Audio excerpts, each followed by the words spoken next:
Episode 17. The wedding went well. Lucy loved her cake. The guests loved it too. People asked who made it. Someone said it was too pretty to cut, and it was cut anyway, because that was the point. Matthew watched carefully distance as 3 layers disappeared into celebration. When it was over, the cake was gone, correct way.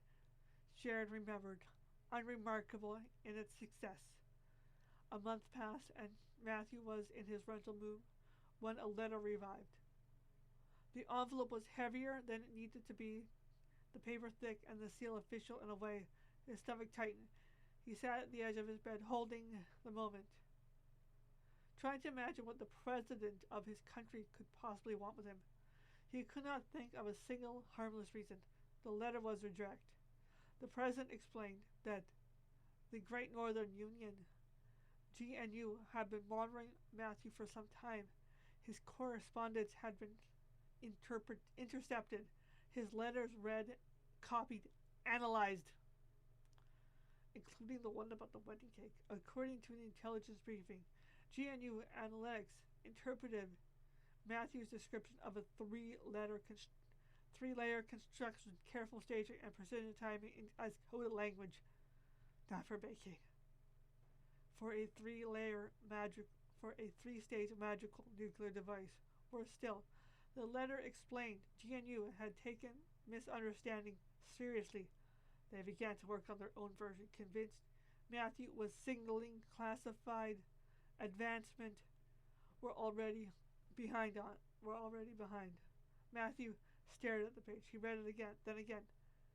The words had not rearranged themselves into something more reasonable.